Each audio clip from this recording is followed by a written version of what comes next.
Welcome back, everybody, to Facetious. This is episode 84, brought to you on Monday, August 14th, 2017 at approximately 6:09 p.m. Central Standard Time. Look, I am happy to be back in front of your eyeballs and in your ears again as soon as I adjust this camera, but I am one of your hosts today. I'm Larry, a.k.a. Blue Man Rule. I am joined, as usual, by my main Damie, my chef supreme, the sweet maker extraordinaire, none other than Mike, a.k.a. Scarfinger, a.k.a. Real Talk. What's up, dog? What's up, dog? And hey, you ain't never tell me what you thought about the pudding, dog. Hey, the pudding was off. We're going to get into that. We're going to get into the pudding being off the chain. But I am joined this evening by a guy that I don't know. Like, I met him at PAX South. Did not know. And now, of course, I am perpetually short. But I did not know this man was this tall. You listen to the laugh. He's a really good guy, really great show. He's on a starting point with my dude Quiglin that I also met down at PAX South. But it is none other than Corey, aka Mythic Griffin. What's going on, dog? What's happening, man? Hey, long time no see. I know it, man. How's the air up there? I'm just saying. Yeah, it's hot. It's hot air up here is what it is. It's not okay. It's not as great as everybody makes it out to be. Trust me. All right. So now I mentioned that you are a member of a starting point, but you also have another dad podcast, don't you? I do. I also do another podcast called SA Tech Dads. Basically, it's me, my buddy Drew, and Alan. We sit there and talk about all things fatherhood, technology-wise, coffee, beer, pretty much all things we can get our hands on. So yeah, you can always check that out at SA Tech Dads on Twitter and follow along for all of our live video podcasts. Man, that's what's up, man. So hey, so thank you for stopping in. You know, you've been awesome. You're one of the few like diehard Blizzard fans that I know. Yes. Absolute diehard. Here's the thing. I actually listen to the show. Nice. What? Nice. Right. I don't listen to very many video game podcasts. I don't. I refuse. But I started listening to the show after Brian was on. Okay. All right. So but you know, so now I know. Now I can put a face to the name, and I know that you don't like single player games. Oh, that has caused more controversy this last week. That's more than just slightly disappointing. That is. I'm sorry. I've had people reach out to me and like cuss me out, like, you don't like single player games, what's wrong with you? And I'm like, I'm sorry. It's not that I don't like them. It's that I don't derive as much pleasure from them as you do co-op. Right. Like I can't play the Mass Effect series. Looks like my screen froze. Can y'all still hear me? Yeah, we still got you. Okay, good. Yeah. But it's a great picture. It's just you just sitting there hanging. and then the lower third is gone already. Look, I wanted to make this clear. I put I'm from Virginia. I am from not too far away from Charlottesville, and I wanted to make it clear on my lower third that those are not my Nazis. Like those, they don't belong. But do you actually have a group of Nazis you claim though? Like let's just analyze that statement. Pocket Nazis? No, it's just pocket Nazis. I mean, I know a few people who are firmly entrenched in the right. Okay. I know a few people, not necessarily like, not like alt-right that far. At some point we just got to call them Nazis, like for real. The alt-right and all that kind of stuff doesn't count now. Like it's over. But I just wanted to make sure that it was certain that what happened in Charlottesville ain't got nothing to do with real Virginians. And shout out to the governor, who just straight up said, bruh, we don't need this here. Get the hell out. Like, yeah, is that what he said? I listened to his speech. He did a really good speech. He was just like, like, this is not it. This is not patriotism. This is, you've all lost it. You're missing the point. So it's good on him, and I clap out to him. So for sure. Yeah. Now Simpson in the chat said you can't claim everyone, and you right. Because me and Scar started the "these is not my ninjas" moment. You know what I'm saying? Right. Like, look, I don't know them. Not with this doesn't happen in Virginia. Don't mean it. I love it. Too funny. But listen, I was in Virginia, and it says on everyone's license plate, "It's for lovers," and it's beautiful out there, man. Like it's really nice. I quite enjoyed it. Like there were trees everywhere, but I wonder, like okay, so Corey, have you ever been somewhere where the trees are so close to the side of the road? Oh yeah. Oh man, and they're coming for you, dude. It's like it's like Virginia chose to forego shoulders on the road for tree lines. No, really, no. Those trees bring in more tourists. In the fall, okay, there's certain roads that you go down when they start changing colors, and people travel to this area to see those trees. Like it's real. Crazy. Like it is so real. Like there's a couple of roads, especially like in Williamsburg. In Williamsburg, there are places people travel to Williamsburg to see those trees when they start turning colors. Man, they legit insane. Yeah, you would. I think you would like it because being in San Antonio is a lot like Oklahoma City, believe it or not, as far as like population, layout. It's spread out. It's a lot of. Is this really an urban center or is it suburban? Right. It's like that question as you driving. So that's how San Antonio. But so in contrast, Virginia, it's a lot more narrow, it seems, but it is so green, and they left all those trees up, bro. They left all those trees up, and but it's funny, like I was telling Mike, like when you drive, it's just like you could have a straight shot and you can see traffic in front of you and there's nothing in front of you, but it just slows down for just random reasons. Yeah, I mean, people talk crap about Virginia drivers all the time, but I've driven in New York, I've driven in Boston, I hate Boston. So I, absolutely dislike Boston with a passion. There is no place on earth other than Charlottesville at this point that I'd rather be less than Boston. Wow, that's a bold claim. I felt no, for real. But as a brother, I felt more at home in Montgomery, Alabama than I did in Boston. Wow. Right. That's because tough. At least, and like I said, when I was there for a weekend once. I've been there twice, but I went there for a weekend once, and the only Confederate flag that I saw was on my way back, and it was airbrushed on the back of a truck with Virginia plates. That sounds about right. Right. Sounds. Of course, it's like what can I say? What can I? I'm like, well, there it is. I mean, the Confederate flag was like the battle flag of a Northern Virginia troop, right?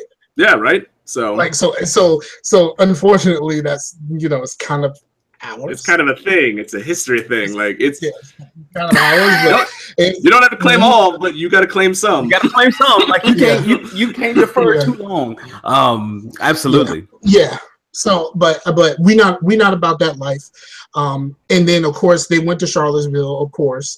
And a shout out to Michael Rappaport. Well, I don't mess with everything that Michael Rappaport says, but he was like, "Yo, you went to Charlottesville. Show up to Virginia Beach or Newport News with that mess." You know what I mean? Like, come on down. When they show up in Hampton Roads, they go to Yorktown. Like they go to Yorktown because they know not to show up. Don't cross that line. Don't cross don't cross that Newport News line. Or it's gonna be some problems. That is funny.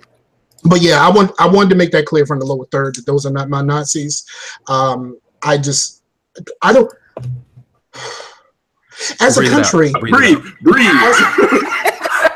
Let it go, bro. As a country, when do we accept Nazis? Like, I thought we were supposed to be anti-Nazis to the core. Like, that was supposed to be. That's a part of us. Look, that's a part of us. That's one reason they're the most video game enemy. We tried to stay out of it. Well, the video game stuff is like, we keep going back to World War II because that was the last time that we had clearly defined lines and clearly defined enemies with uniforms. Like everything else after that everything is not as clear. But World War II was the last time we had clearly defined enemies with their own uniforms. How you gonna fight ISIS? They ain't got no uniform. We don't know who's ISIS, who's not. So we just say, so we just said, ban them all. But I guess people really got a kick out of my country accent, and I'm like, yo, bro, I do that all the time. My girlfriend was like, y'all just heard. But I do it all the time. But yeah, so that's. But when did we start rocking for Nazis, dog? Like, there's people still alive that were in World War II, and they're like, "What is going on here?" They're like, "We did this already. Why are we doing this again?" Why y'all bring that here? We went there. We went there to fight them. We kicked their ass. We dropped a couple bombs on some other folks, but we went over there. We kicked their ass, and then y'all brought that here.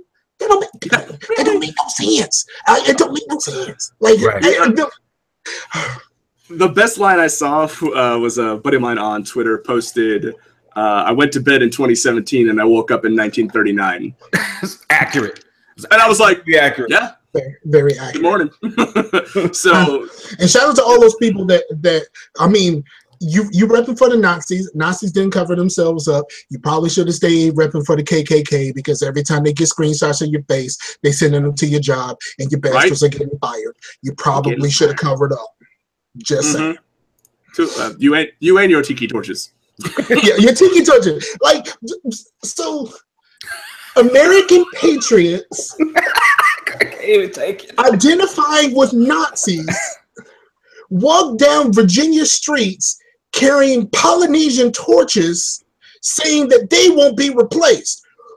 What part of that makes any sense? Nothing. The most unique individual out there. That's right. You are a special snowflake at this point. Snowflake. And they call us snowflakes. Like, that's the crazy part. They say that we are fragile and that we need a safe space and all of this other stuff, but it's not us. Like, we taking it to the streets where we are. We don't all, like, we took it to the streets where we felt like it needed to be taken to the streets. I mean, there's people protesting all of this stuff everywhere, and y'all decided to get together in Charlottesville because I guess y'all felt like Charlottesville was y'all's safe place, but then you say that we're the problem. Yeah. How are we the problem? Hey, yo, for real. That dude who drove that car into that crowd. Oh, that is some. He deserves the same fate. But let's do it right. Let's do it right. Let's take an American icon and make this right. Let's tie him lay him on the ground, and let's get him with Bigfoot. Let's go, America. Let's go, Bigfoot. Let's run him over. Bigfoot. We need Bigfoot for this. Like, we need. If you want to identify with Nazis, cool. Let's embrace our Americana. Let's get Bigfoot and let's get her done. Let's just do it all in one shot. And then the gravedigger comes over the other side. Everybody's like, "Oh, all right." Right. Take out Bigfoot from a hot air balloon. Let's just throw it all the way. We like Gravedigger, but let's be honest. Bigfoot is American. But right? That's true facts. He is American. He is American. So, but listen. But in all seriousness, look, y'all. Prayers go out to the people injured and the family of the lady and friends of the lady who was killed out there. There were 5 other people in critical condition. And they said there was 19 people total hurt. Yeah, 19 people total injured, but 5 in critical condition at last check when I was watching. So, prayers and everything goes out and she's the only one that's died so far, right? Thus far, because I heard a little bit of misinformation saying that 5 people died, but I didn't believe that one because it wasn't a trusted source. And shout out to that dude. Did you see the article about that dude who embraced this whole thing, was in Germany, walked down the street doing the Nazi salute and got punched in the face by the Germans? The Germans don't even mess with y'all. Was like, man, what is you doing? Stole him. What is you doing? Like, the Germans don't even mess with y'all. Like, why y'all representing Germany, and the Germans don't mess with y'all. Like, that's how real this is. It's like, it goes to go how uninformed our country is, right? People want to jump behind emotional statements and emotional messages and stances, and they don't. Sasquatch is Canadian, ain't it?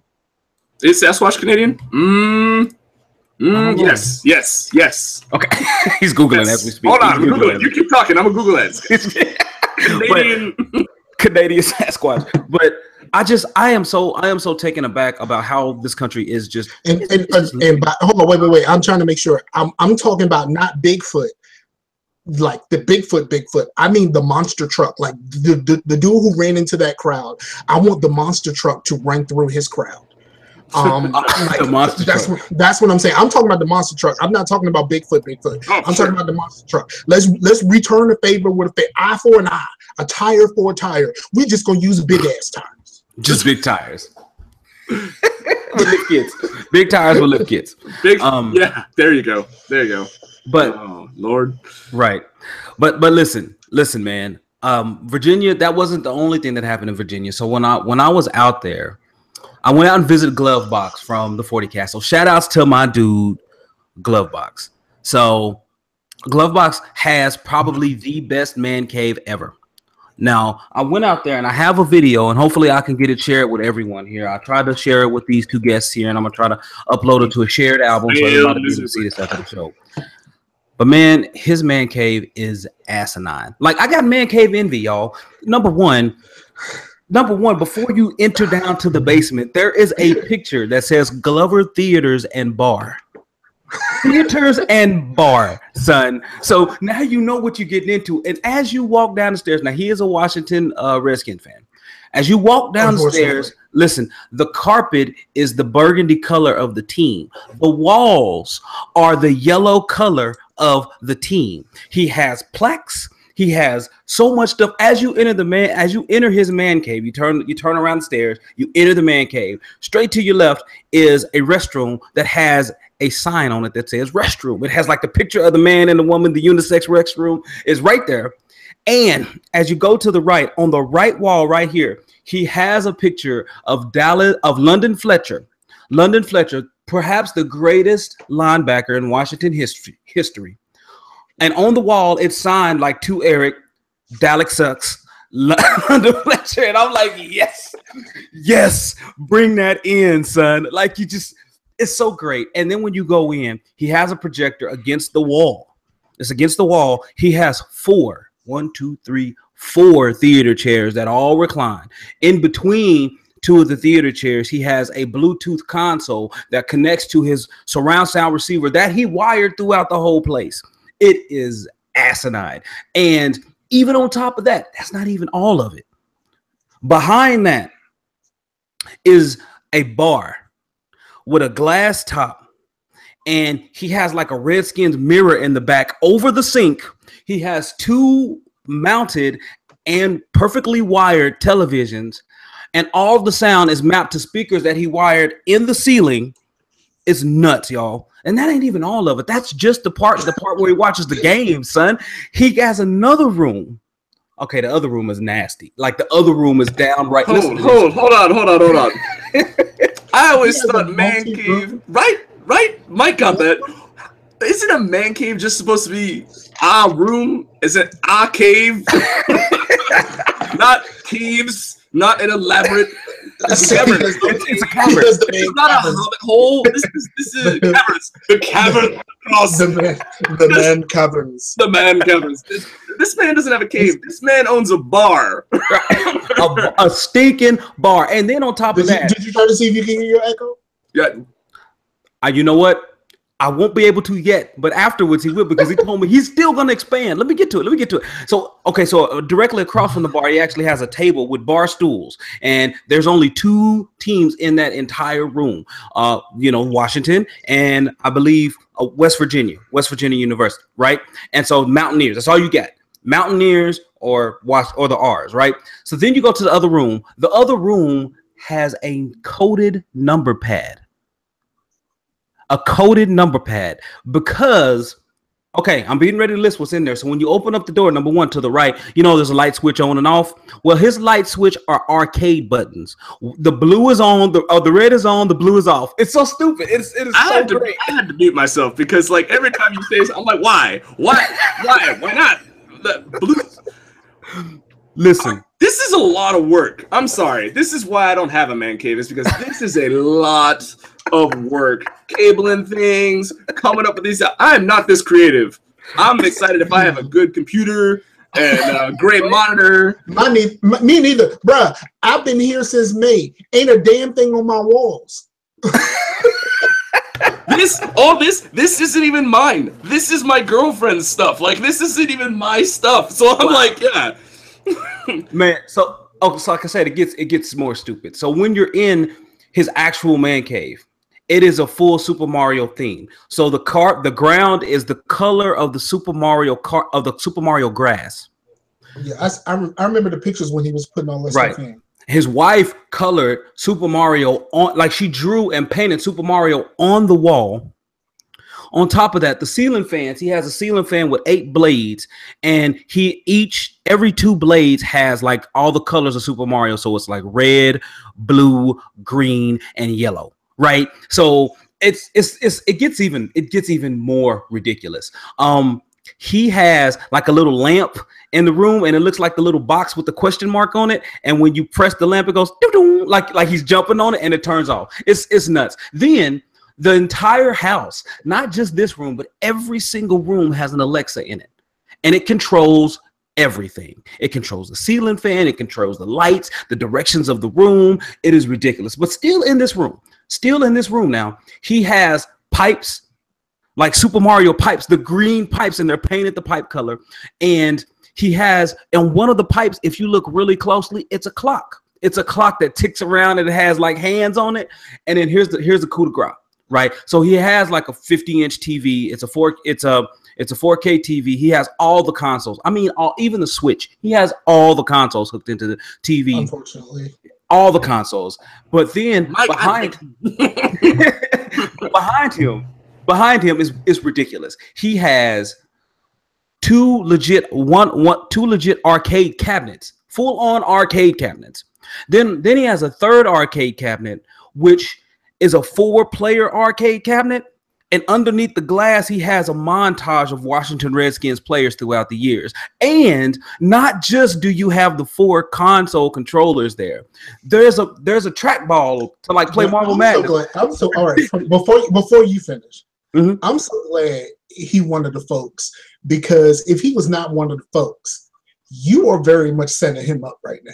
Like, I'm just saying. I'm glad he one of the folks. I'm glad he one of the folks, because if he weren't one of the folks, you are very much setting him up right now. Look here, man. It is legit. Like, and he's put pictures out of his man cave as he was building it, as he's building now, and he had plans. Look, man, it is awesome. So I come back and I look at my little MDM banner. You know, I ain't even got a clock in here. You know what I'm saying?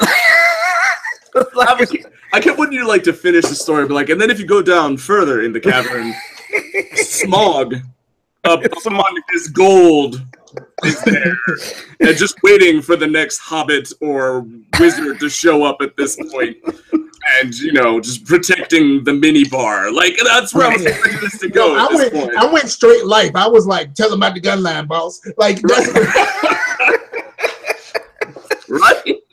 Yeah, that's crazy, man. That's crazy. It's nuts. And when I get the video, I'm like I said, by the time the show airs, everything will be open so people can go look at the video. I walked around kind of quick. I was really loud. Did you take a picture of the guns to make sure that no one? To make sure. Oh, listen, no. Larry's walking around like this. Larry's like, yep. Click. People should know he's a federal police officer, so enter at your own risk. But so I'm just gonna tell you, man, he put in a lot of work, but now I kind of have some ideas of things that I could do, and he's like, he did it smart though. He didn't just blow money, like he did it smart. So it's like, yeah, man, I see what I want to do. Do not buy all of that Washington crap. I know you're a fan. Oh no, you see the color? That back there is gonna be this whole room right there. Yeah. So, but yeah, man. So that's about it. But like I said, man, a little bit of man cave in me. I ain't even gonna lie. Man, it was tough. So I ran up there. We ate. We had a really good time, man. We had a good time. You know what? I'm gonna say this, Corey. Have you ever been at a place where your server was so excellent it just took your experience up a notch? Yes, and it elevates the meal completely. Absolutely. The food could have been garbage, but the service was fantastic, and you're just like, I'd go back. Right. I didn't like anything on the menu, but I would go back because of that one guy. Yeah. I've been there. He was cool. They had actually had him before. So we went to a BJ's brew house, and you know their chain, but they hadn't had it there before. But I love BJ's. Like I actually have a rewards number. I like BJ's that much. And they had just put a BJ's in Newport News not too long before I left. Okay, yeah, they put one in there in May. They just put one out where Glovebox lives, and we were in there. We were talking to the dude, and let me tell you, he was a lead server. Dude was legit. Black dude, hilarious, dropping all type of comedy, but he knew all of his stuff, man. He was really good. And like instead of standing up when you take your order and you guys are sitting down, he actually bit down and got like eye level with you and just took your orders and stuff. I was like, man, this dude is awesome. But he was mad cool, man. He was really cool, and he was telling us, he was like, look, I ain't supposed to tell you about this coupon. I could just tell you where to go to find coupons that are available. So we did that. Yeah, right. You're like, cool. Right. I was like, I got you, boss. And but it was really, really cool, man. We had a really, really, really good time. And then on my way back, gentlemen, I hate to bring this up, but I'm gonna bring this up. Have you guys, now we've talked about the gamer convention funk? Oh yeah. Yeah, oh we yeah. talked about that, right? Mm-hmm. Okay, so I was on the plane on the way back. We talk about how nice this plane was. Confunk is so real, dog. Like people think it's a myth until it just sits in the nostrils. Yeah, but the first time we went to PAX when we went to that party, and you know it was hard getting up those stairs. Those stairs were a little narrow. I passed by somebody who smelled like he had never used deodorant in his life. Yeah, see, I don't understand that. I don't get. There's a Walmart usually right around the corner. There's some. You can go to Walgreens. Someone should just go with a backpack of deodorant and be like, homie, here. Hey, there you go. And it's just it says PAX on it, or it says whatever the convention's logo is on the front. last time I went to MagFest, we thought of an idea that at the entrance to MagFest, we were going to make an Axe body spray mist for everybody to walk. The mist machine as you walk through. You know, like when you're at an amusement park and you're hot and you need to cool off, and they got the mist machine. Yeah. There you go. That's valid. I would walk through that. Yeah, and also that was a big thing in Rainbow Six book. Shout out to the Rainbow Six book. Wow. Shout outs, yeah. Man, the problem is that if you got kids and you go through the mist machine, my son will be the one that goes back and forth like 3 times. He just, no. What are you doing? I just like going through the mist machine, come out smell like an Axe commercial. I was like, really? Come on now. but here's a good thing. He gonna have all the chicks though. You going, yeah, right? Just walk by. Because nice. let me. Okay, before we get into this plane funk that I had, no, you're at a nerd convention, dog. Like it's not that hard. Like I don't understand like these nerds, and there's these blurs out there who be putting out these articles about like you know why women don't like blurs and all of this other nonsense. And I'm like, bruh, it's not that hard. The hardest part about meeting women is finding something in common to start the conversation. You're at a gaming convention. Talk about that. That's how you get in. Work with what you know. Work with what you know. Yeah. That's it. Exactly. You roll up to and be like, so Aerith, huh? Yeah, no. but yeah, so I hey, like you know about that One Punch Man? Oh, right. Gotcha. and then oh. Yeah, that's wild. That's great. There go your walls. You know, One Punch. There you go. I got you. Oh my god! But I can't watch that anime anymore. I'm done. You're done. You're done. Season 2 over for you. Ruined. I can't watch it because I gotta read it. I need a dub version on Netflix. No, let's stop that lie. That's a lie. That's a lie. No, I know. I definitely need a dub version for anytime I've ever watched Dragon Ball. I watch the dub version because I cannot stand the Japanese version of Dragon Ball. Can't stand it. Yeah, Goku's voice is really high. I can't stand Goku's voice. It makes me want to punch kittens in the face. Like I can't stand it. I know it's tough. It's tough. Yeah. It's tough. Man, I love. Don't get me wrong. I am a tried and true subtitle fan. Ninja Scroll, Akira. Like I will prefer to watch those movies with subtitles for sure. But I agree with Dragon Ball. I will watch the dub version any day because I just need like like I just need that in my life. Or like Frieza, you haven't seen my true form. Like I'm like, this is great. The acting is so bad. That's why we watch it. Okay, for the dub version of Dragon Ball, don't Frieza sound like somebody's grandma? Right? Like I just every time she came up, I will take off my shoe, and I'm like, you're doing what? I'm done. Leave me alone. I don't know. I'll just wait for Frieza to say somebody's gonna run up his light bill. Like that. Right? Run up my light bill. Oh, I need that. Where is that? Someone. My light bill's over 9,000. Right? That's what I need. Oh man. Piccolo sound like somebody uncle, right? All the time. Like he just sound like somebody. He sound like somebody uncle, right? Gohan, you need to hit hard. Let's go. Yeah, like thanks. Pro tip. I mean, he sounds like exactly what he is. Somebody's stepdaddy. Yeah, right. Yeah, that's not said Frieza was always androgynous, even in the Japan version. Oh, well, yeah. So here's the thing. You could make that assumption, but I would go against that because some characters are actually voiced by females, like Naruto, and it's very possible that Frieza could have been voiced by a Piccolo. I'm sorry, by a female as well. By a Piccolo. No, he says a Piccolo needs more grit. Yeah. Piccolo is grimy. Like that's what I like about him. He's just grimy. He's like Piccolo's seen some things. No, he doesn't need more grit compared to the rest of them. Like if he was in something else, then maybe he needs more grit. But like let's be honest. I mean, Piccolo is the black one, but like the one. Well, him and outside of Popo. Oh, okay. No. Popo just looked black. Like a little.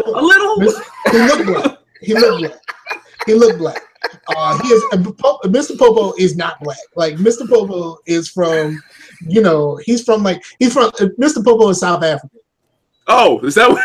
Is that what it is? Okay. All right. Okay. He black. So he African, but he don't act like no African. The African stereotypes that we know of. You know what I'm saying? I did not leave Popo black. Let me be very clear. I came out of this podcast having no clue what I was getting into. Right. I just signed up because Larry's a friend. Right. This is a podcast. I didn't know we were going to go down this Dragon Ball conversation. Oh, this is how this goes. I show up with no notes. This is all off the top of the dome, son. Oh, this is great. This is great. Absolutely. So you see the notes. You see how Mike is not in the notes and he's not in the agenda. It's I saw that. Yeah. I was I have no idea. I have no idea what the actual agenda is. I love it. Larry's just like, I brought Mike along. There he is. Right. He's gonna run the conversation. We got this. It's cool. Right. Exactly. I mean, he and I have talked literally for an hour about nothing before. So it's a Seinfeld episode. Mm-hmm. Pretty much. All right. Fair enough. I love it. How did we get to Dragon Ball Z from Plain Funk? Just curious. Because we got talking about games and stuff in common, and anyway, Plain Funk, Plain Stank. Listen, bro, I can't imagine. Man, okay, I can't imagine be stuck in such a small area with somebody. Is that recycled air and it's close quarters? Like nobody needs that. Nobody really needs recycled funk. Like it's not even just recycled air; it's recycled funk now. Yeah, it's literally gone through the tubes. It's evolved at this point. It's a Pokemon stage at this point. It's so bad. It's so bad. Listen, the funk on my plane was so bad because the person beside me was the person smelling, right? So the person beside me was the person smelling, and you try to blow the air like you got your own little vent, right? But when you blow the air, it intensifies the smell. So I'm sitting there I choose between sweating or smelling something stank. So stanking or sweating, which one you gonna choose? Like I work with the public. Mm-hmm. And there was one time there was this guy who smelled so bad that I just sat there covering my mouth. And like what I did was I just kind of rubbed my nose because he doesn't know that I'm just kind of smelling your hand, trying to smell the cocoa butter residue. Yeah. Other than him, he smelled so bad that I didn't want to breathe out my mouth because I didn't want to taste it. Like that's how bad he's.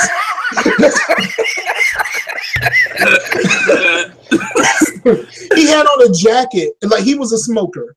and he had on a jacket like he had never washed that jacket ever. Yeah, no. It was like a jean jacket, and you know, jean jackets will keep some smells on it. but he's a smoker, and he's a smoker, and he dips, so you know he has that. Yeah, and he smelled like he had never.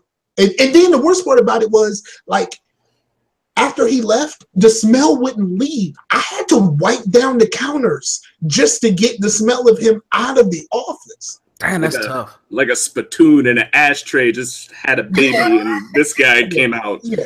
You know it's bad. Like, you know it's bad. We see what happened when a spittoon and an ashtray have a baby. Mr. Popo. Oh, call back. You know it's bad. Like, if I'm talking to you, you can always tell. And even my girlfriend knows it now. She can see it and knows if I know that you smell, because I cover my mouth and I sound like Bane when I'm talking to you. I'm like, you merely adopted the funk.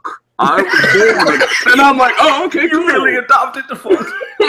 I'm like, all right. I'm like, yes. Surely you can step away from me by about 5 feet. Like, I'm like, okay, at this point.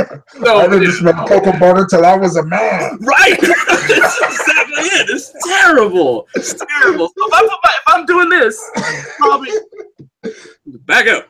Listen, man, I made sure on the whole trip I had more than enough soap. I had more than enough lotion. You know, I had more than enough cologne to keep me. I even had more than enough gum on those times where, you know, the grill ain't feeling so fresh. You know, you still got to be on top of your game. And people act like the game, they don't even exist. I'm just like, man, how do you walk around smelling like you got kicked out of a crack convention? Like, it smells. It's like I used to have a coworker. And he smelled so bad, I stopped using my nose at work. What? How do you cut off nose operation? I just breathe out. I became a mouth breather. Like, I had to. Like, I couldn't. And I know that a mouth breather is like an insult to white people. Like someone calling you a mouth breather, but I had to, dog. Like, I had to. There was I couldn't. Like, so I just started, every time he was around, I just breathed through my mouth, because he smelled like dumpster juice. Like, it was bad. Here's the thing, though. Like, when you breathe through your mouth, you release more carbon dioxide, and it doesn't smell like great. And this person that was stinking was laying asleep like this, mouth wide open, open. I'd be dropping Tic Tacs in there. I'd be like, don't choke. Just be playing basketball. Kobe. Kawhi. All right, come on now. Oh Lord! Yeah, don't put us on a plane together. Let's not do that. But yeah, that'd be bad. But listen, but even though that was a bad experience, the plane I was on was probably the nicest plane I'd ever been on. Who'd you fly? I flew American. Okay. And I flew A319. I think it was an A319. Okay, we're gonna go with that. I know nothing about planes, but yeah, sure, that sounds like a nice plane. So the whole reason I say that, because this plane, every section, of course, they had a first class section, right? But every section, every seat was leather. Every seat. Every seat back had a touchscreen LCD on it that you could look at your entertainment on. You could get your music, you can get anything. You could also, and this is what I did the whole trip, you could look from a simulated view of the cockpit, and you could look at a simulated view of the cockpit, and it would show you your trip, your distance, the average speed that the plane is going. It would show you all of this stuff. And I was like, this is the nicest plane I've ever been on. Except we had hella turbulence. Like, have you guys seen that turbulence scene from Key and Peele? Yeah. Where they asked him to please sit down. That turbulence felt like that. I went back there to use the restroom. At first, I was standing to use the restroom. I was like, you know what? I'm just going to have to chump out on this one. I had to sit down just to pee, because I did not want to leave that restroom wetter than when I went in. Like, it was not going to be a good option. So it was crazy, man. It was shuffling and everything, but it was still nice. I sit down and pee anyway. I'm always on my phone. Yeah, we're going to let that one. We're going to let that one go. We're going to have to let that one go. Oh my goodness. We're going to have to let that one go. Funny things we heard on the podcast. Right, exactly. I sit down to pee. But no, man, I'm telling you guys, but I did enjoy Virginia quite a bit. If I do some more training and I have to go, if it's a location that I can go to, I'll be back. I'll definitely be back. It was fun. I strongly recommend it. If you're looking for some food places, I got you. Holla at your boy. We're gonna send you around. You're gonna eat. Definitely ask Mike to make the banana pudding. The banana pudding, he made us some banana pudding. Yeah, I was gonna say, can we talk about this? I missed. Okay, because I made some cookies because he paid me to make some cookies. So I made some cookies for his coworkers, even though some of his coworkers didn't want to give it to his other coworkers because she ain't like them. She ain't like them that much. Both of them didn't like the other girls. Yeah. Okay, so then he did something nice for me, and I didn't want to just let it be like that. So I was like, I want to do something for you. You want me to make you a poke cake, or you want me to make a banana pudding? He was like, make the banana pudding. I was like, all right, then I'm gonna make that banana pudding, and I did, and I put my foot in that joint. Man, that banana pudding was off the chain. Listen, I call it Scarfingers better than Grandma's banana pudding. It's close. It's look, listen, Corey. Listen. I'm gonna tell you, it's real close. Like it is real close. It's like I can't say it on air. So but it's mad close. And the next time I go out, I'm gonna pay him to make me a banana pudding, and I'm gonna share it with everybody. Like I'm gonna go out to Virginia just to get the banana pudding. I don't need it. I made the trip. But it was. Man, I'm telling you, dude, like it was great. The problem was I put on like 5 to 7 pounds this trip.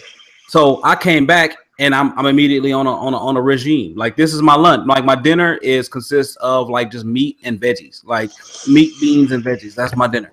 So like I'm trying to get because if you want to eat right, like not necessarily eating healthy, but if you want to eat right, come on down.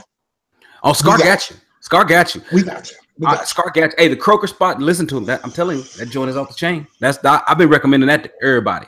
But all right. Corey, you got anything? He didn't say how's my peach cobbler game. It's so. It's so. He threw him out. It's all right. I'm gonna be real with you. I'm not a peach cobbler fan. I'm more of an apple cobbler type person. But I do it. Time out. It's apple pie or peach cobbler. There's never peach pie and there's never apple cobbler. But please. That's bull. Whoa, yeah. Hold on. There is an apple crisp, which is not an apple pie, which is not it's kind of a cobbler because you have the oatmeal on top and whatever. But that's good. I don't use oatmeal. I do it the fast way. I haven't done it like real. That's why I say it's so because I do it the cheap way where I use the cake mix instead. Oh. All right. It's all right though, because I put some extras in there. Okay, and all right. I do it right. Doctor it up a little bit. Yeah. I ain't gonna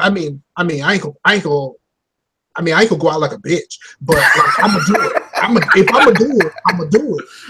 Right. No. Valid. But yeah. So okay. So it was just okay. He says, "Where's my MJ eating popcorn?" I don't know where your MJ eating popcorn is. You might have to say something. Knox just said, "Go America." Well, that's that's when we were talking about the plane.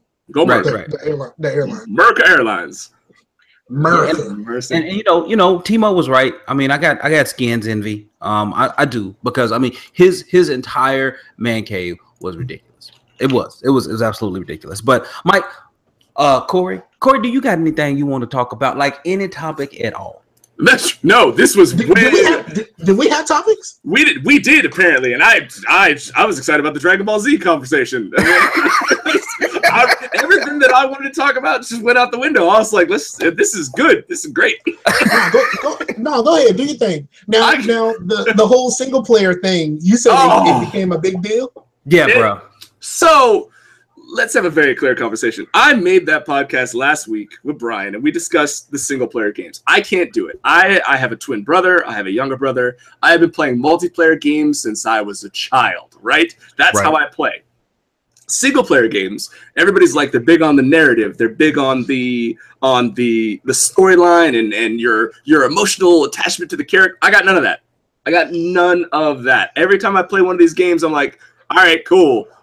Jump, kick, it's all in the mind, and then I'm like, pull out the game guide and I run through it. Because I'm like, if I want to see the story, I want to run through the story.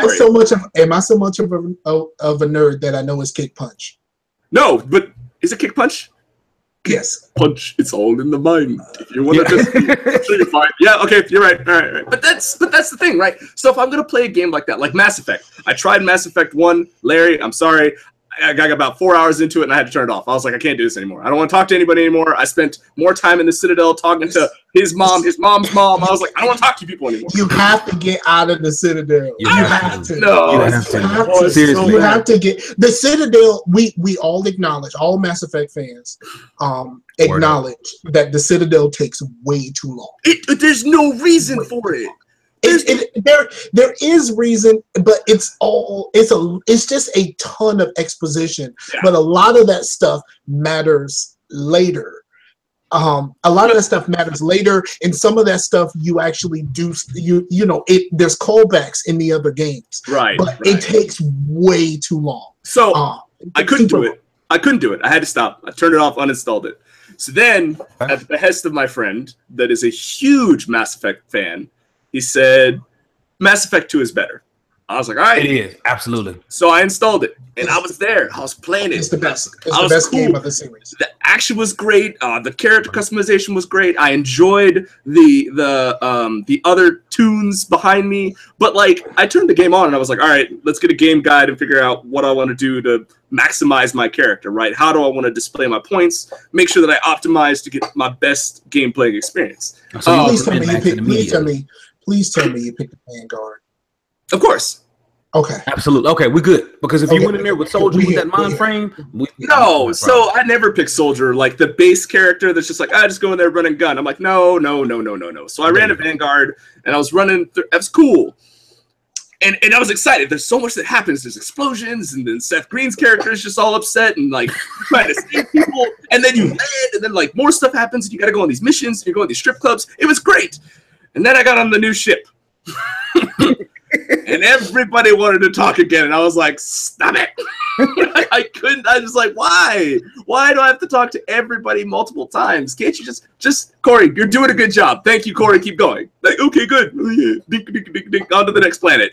I played it longer. I think I got through about 10, 12 hours, but then I was like, okay, I got to stop. I was like, I can't get into it. Something just stops. I'm like, Here's the thing. And I can understand that, but here's the thing. No, we can't understand that. We are not going to condone this. Me and you, we are not going to condone this Mass Effect hating nonsense. We are going. Okay, so I guess this is the moment where Larry and I turn into Mass Effect Nazis, because this is not something that we can condone. This is not something that we can condone. So you were all happy with the end of Mass Effect 3? Well, we're talking about 2 right now. We're talking about 2. I was. I absolutely was. I was happy with my ending before the patch, and the patch just made my ending better.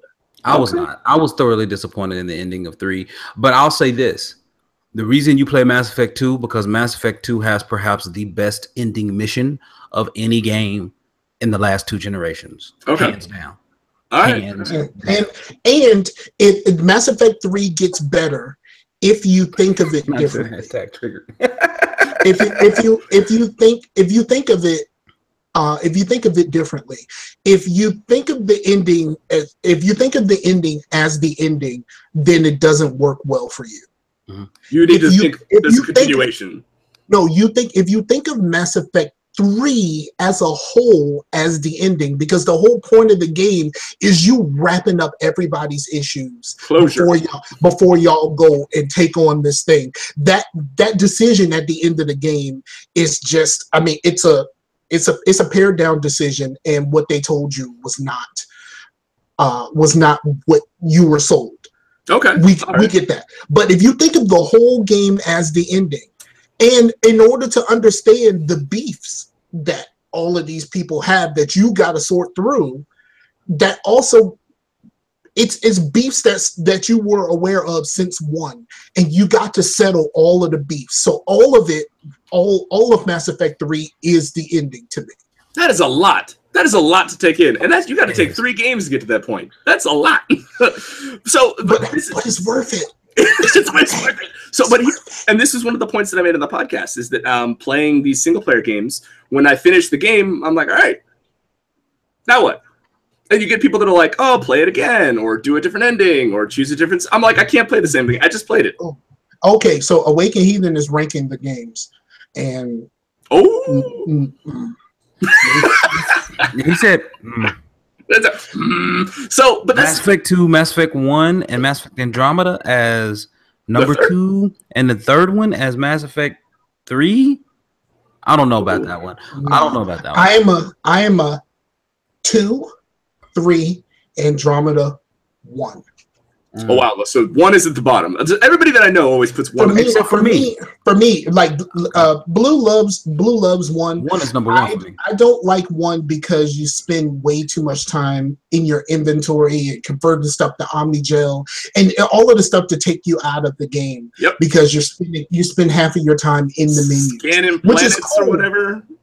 That's 2. Is that 2? I didn't get that either. Nobody cares. That's about 2. Planets. The planet scanning. I did what a lot of people did and just said, you know what? I'm just going to take a day. Well, all I'm going to do is just scan these planets. Mm-hmm. And then all of that becomes easier once you have Shadow Broker DLC. Do the Shadow Broker pretty early, as early as you can, and then you can pay you pay a little bit of money, and she gives you access to planets rich in the minerals that you need. Cool. So it makes that a lot easier. Mm-hmm. But in the Shadow Broker DLC is it the best DLC that I've ever played in a video game? By a long shot. I really like General Knox in Borderlands. I'm not a Borderlands fan, so I really like General Knox in Borderlands 1. Oh, let's talk about Borderlands again, a series that I have not played through, but I own every single one. No.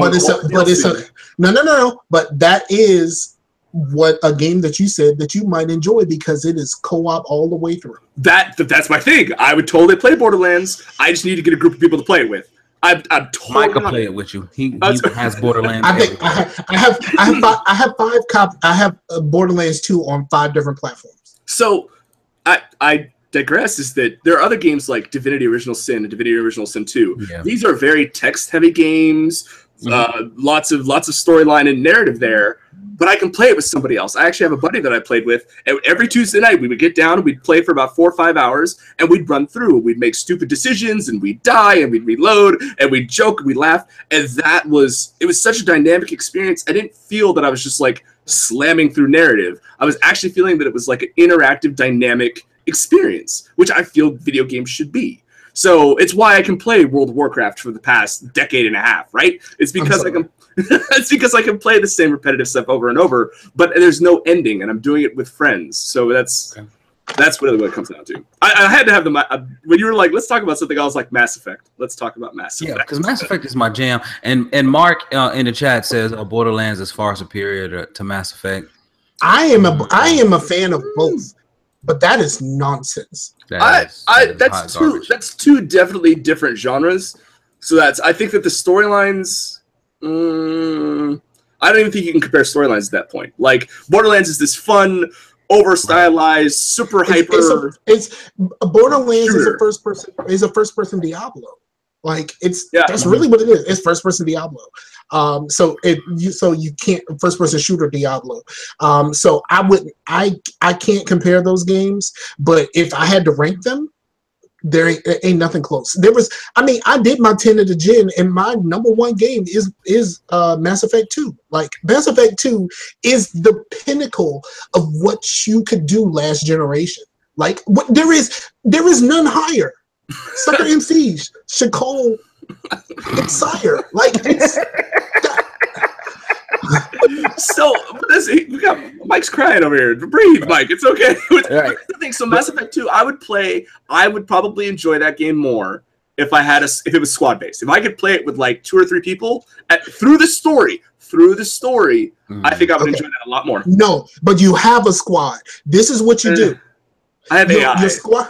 No, your AI is your squad, and depending on how you do have to interact. But if you pick your squad from the jump, this is what I do when I play Mass Effect, and I play 12 times, at least 12 times. It might possibly be 13, but I played at least 12 times. This is what you do. This is what you do. The first time you play through, play with Garrus and Rex, and just let them carry you through the whole game. Because what those two characters become your best friends. And they hold it down. They hold it down for you. And their he clearly ain't caring about that relationship. He just wants to know how good he can get. How fast he can do it. You want to play with a squad. That's your squad. If you actually get through the game and you want to do a new game plus, run straight Space Bitches, and you will have an absolute blast. Wow. Because leveled up Space Bitches, you walk in a room and shit just starts flying everywhere. Because Liara with her singularity and Tally just makes all of especially the Geth and all of them, they just start exploding and shit just flying everywhere. It's an awesome moment. And those are that's your squad. Like, those are your people. Now, you don't really have those too much in 2, but the more you talk to people and you realize that, there's some people that you're not going to mess with, like Kanye. You're not going to mess with Kanye very much outside of the beginning of the game. Talking about, what's his name? Jacob. Jacob, yeah. Yeah, you're not really going to mess with Jacob outside of the beginning of the game. But you find in every one of those games, you find 2 people that you mess with, and you go from there. Right. Now I will tell you this though. So let's change subjects, because Knox put something in the chat and he wanted to know, when do you think, Corey, because we're PC gamers, but he was wanting to know, as far as consoles concerned, he wants everyone to predict when the Xbox One will go up for pre-order. No care. I'm not buying it at launch anyway. So have at it. So we're speculative. Okay, I'm gonna diverge to you because I keep going first. So, Larry, are you gonna get one? No, I own a PC. Right? so I almost have one. No, you almost had one? No. I have a PC, so I pretty much have an Xbox One. Summarily, right? Yeah, exactly. So no, I think I'm fine for right now. So for me, no, because every exclusive game or experience will be available on PC. So I ain't worried about that. So clear. In order for this to work, when? So first week in September, I'm sure, because they're just waiting on FTC stuff to go through or whatever, and then they're good. Nope, I think that's too soon. I think we have at least until November. I think November is when it launches. The pre-order should go up next month. They should.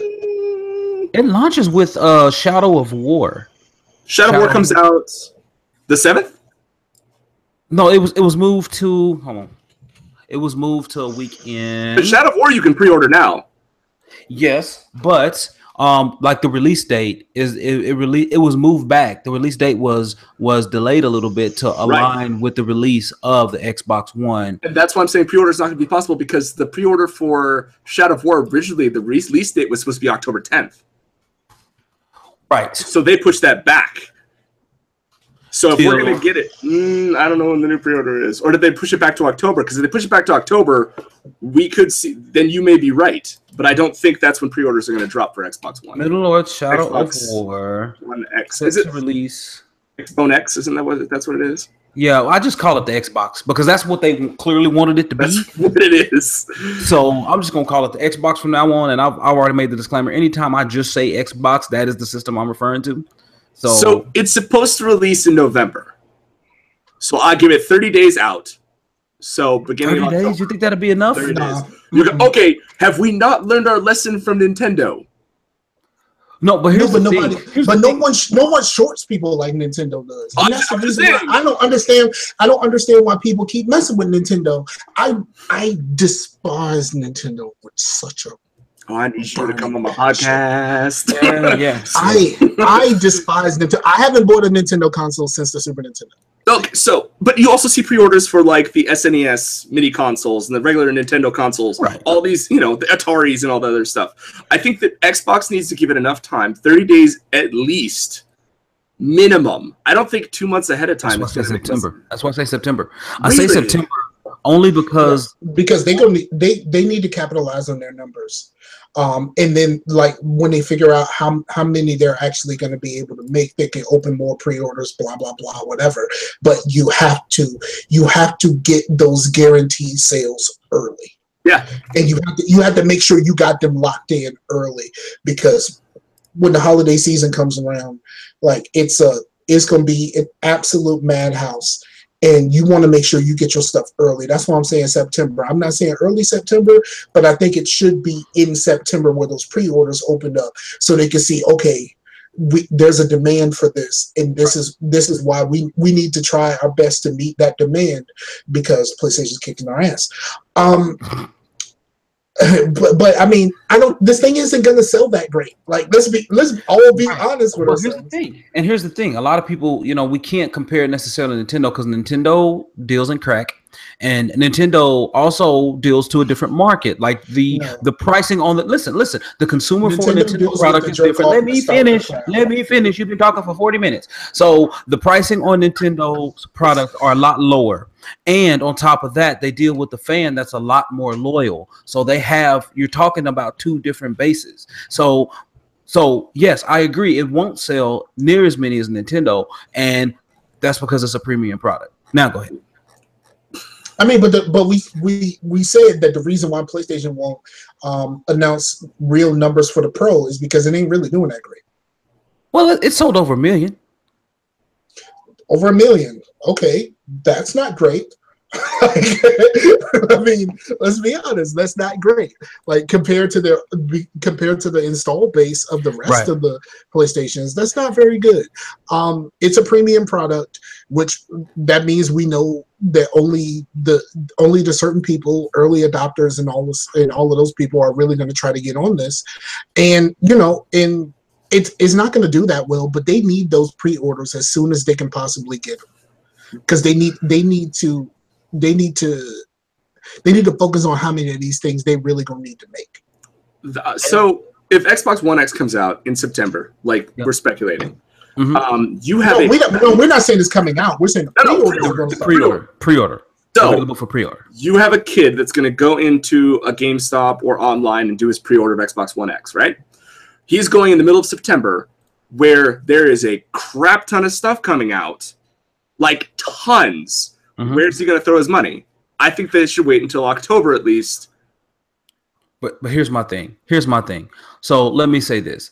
The assumption that the average gamer is a kid, again, is probably something that's we need to update that, because the person that's going to buy it is more than likely someone like me or you, especially out the gate. You're going to get your early adapters who are really involved. It's $500, dog.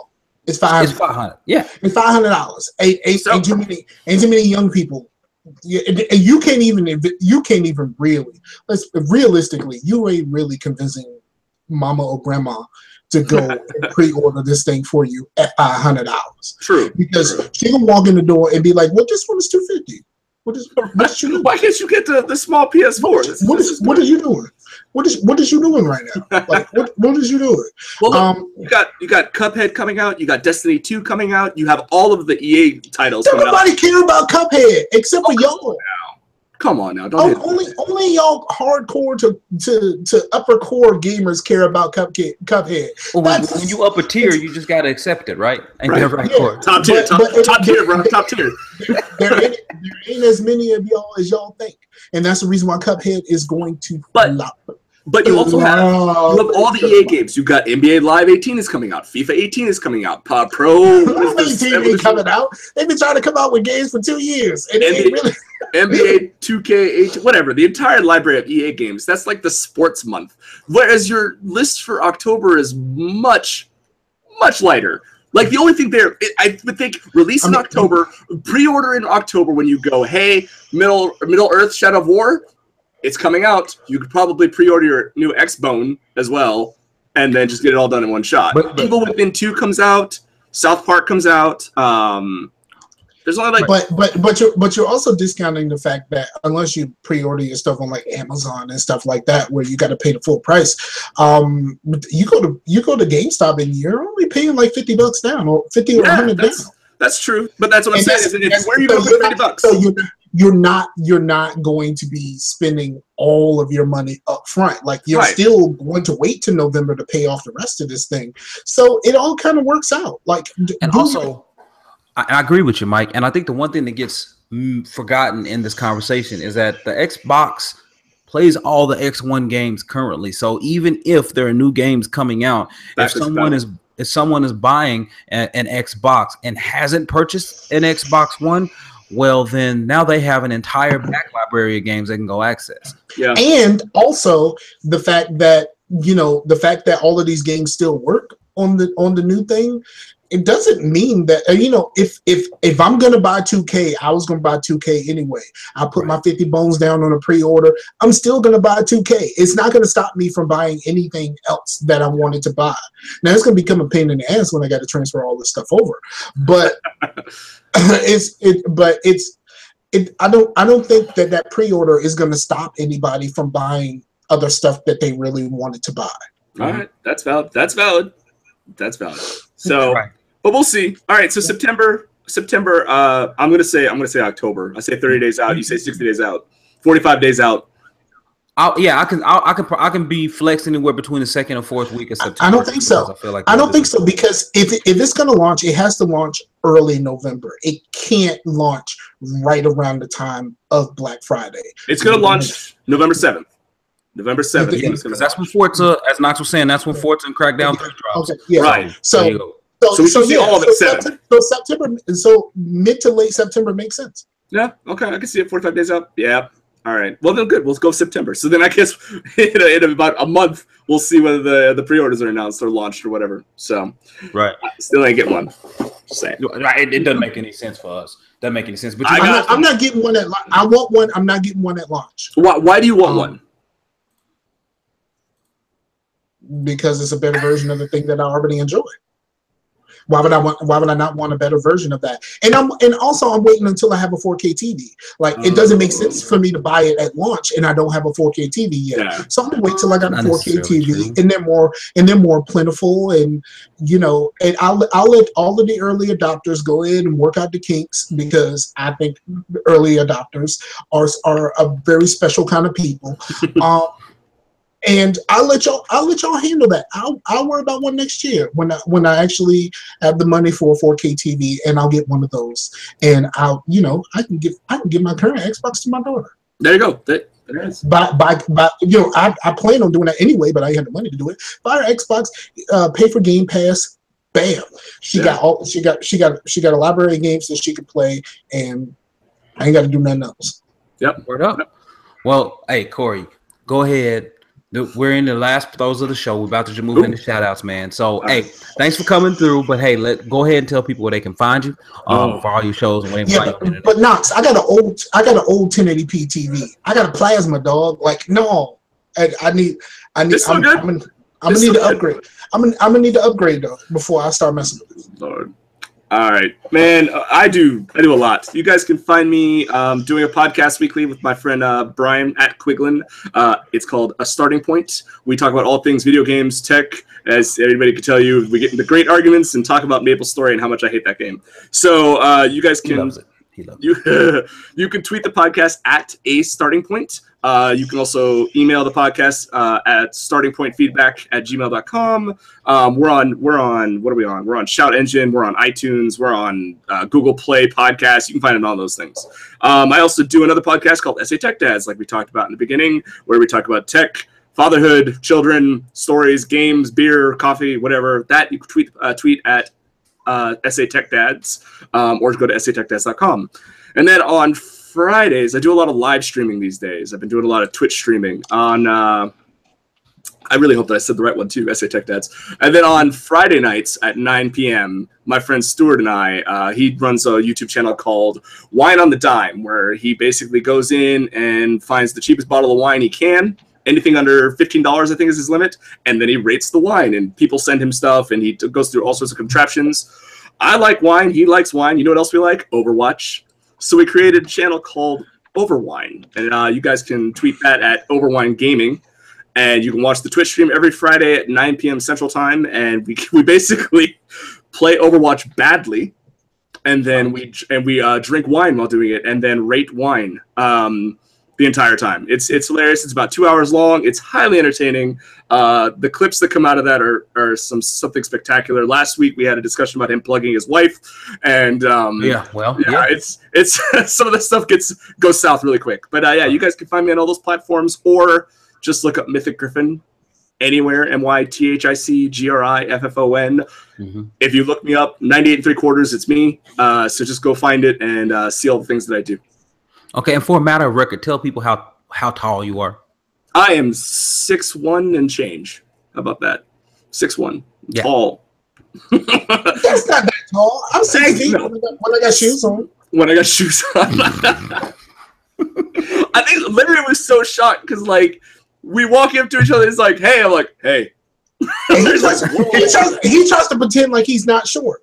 No, I don't. I'm not as short as you claim. When I told Mike, if we still side by side, he's like, you won't come to my chin. I'm like, Mike, you ain't that tall, dog. You ain't that tall. We took pictures, and it's at least the bridge of his nose, if not the bottom of his forehead. Like, he is not as tall as he claims to be, and I am not as short as he claims I am.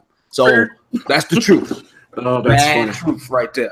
So there's a picture. Ooh. Yep, there's a picture. Yep, look at it. And if I turned and headbutted him, he said if he headbutts me, we gonna share forehead grease. Does that look like forehead grease to you? And right before we took the picture, you kind of puffed up.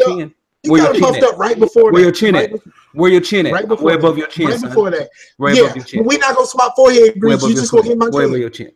You just gonna hit my chin. We're not gonna swap for way above your chin. And like I said, right before that picture was taken, my picture. I had a picture. I had a picture for this.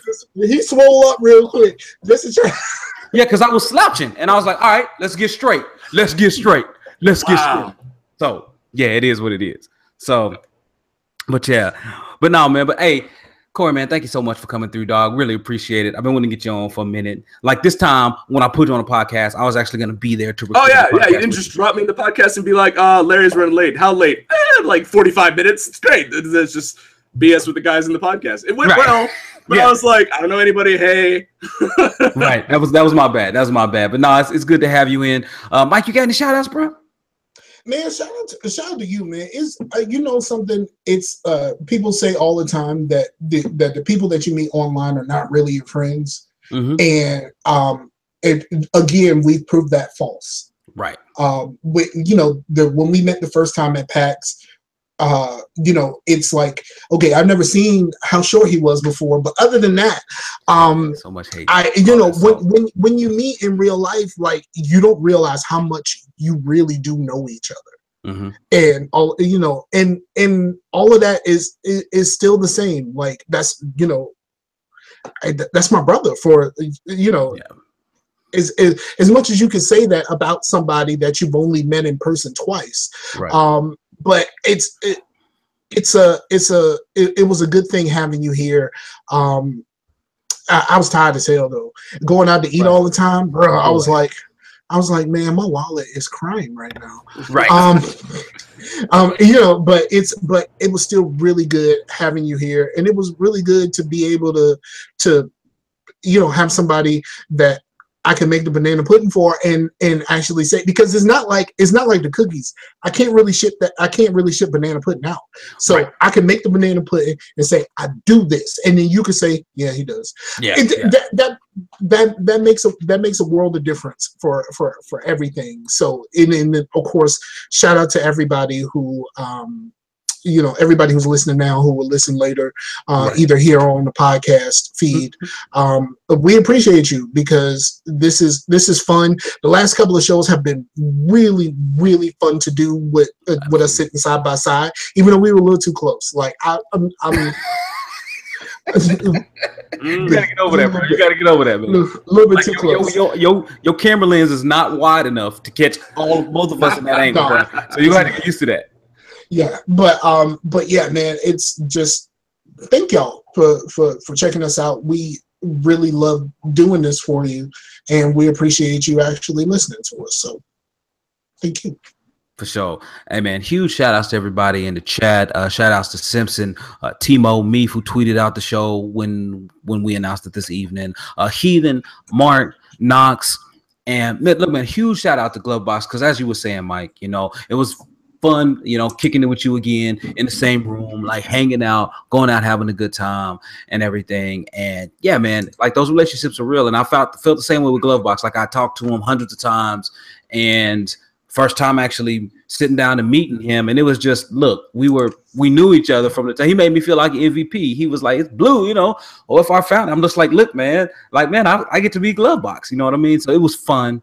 We had a really good time, and just look, man, these online relationships, people might scorn you for or whatever. Look, man, just tell them, hey, you can scorn me all you want, but I got somebody I know I can rely on when I need it. And that's the truth, man. So Corey, man, mad shout outs to you for dropping through, man. I love it. We're gonna have to have you on again, bro, because we have to. All right. I'm gonna try and run through it again. Run through it again. We'll talk about it. I'm gonna at least get through two. I'm gonna try to get through two. We'll see. I'm on the ship. I've made progress. So actually, I think I'm on the planet where I got to go to the strip club or whatever and talk to the whatever, the Twilight. Oh, yeah. You're an Omega. Yeah. That's what happens when you play the game 12 times. You know exactly where I am. Just know that much information. Basically, I mean, we summarily wrote the ending to Mass Effect Andromeda. That will be in another podcast that Mike and I will cover because we need to do the roundtable. But everybody, thank you so much for watching. And he even said that he wanted to be a part of the Andromeda podcast. I need to get that recorded this week since I'm back in town. So we'll do that. Bruh, I gotta record another podcast this week, bruh. See why we can't have nice things, Corey. Yeah, I do. I get it. Can't have nice things. But yeah, everybody, thank you so much for listening and or watching Facetious 84. Look, we will be back in your ears and in front of your eyeballs again next week. So remember to check out Brian and Corey over at Starting Point. Check out SA Tech Dads. What is it? Overwine. Yep. Check out Overwine. I got it all in the show notes and everything. Remember to check Corey out and and encourage him to play more great single player experiences. Appreciate that. I take suggestions. So except Maple Story. Except no. Don't fly that his direction. Nope. But everybody, thank you so much. Peace out to the Warriors. Peace out to the Warriors.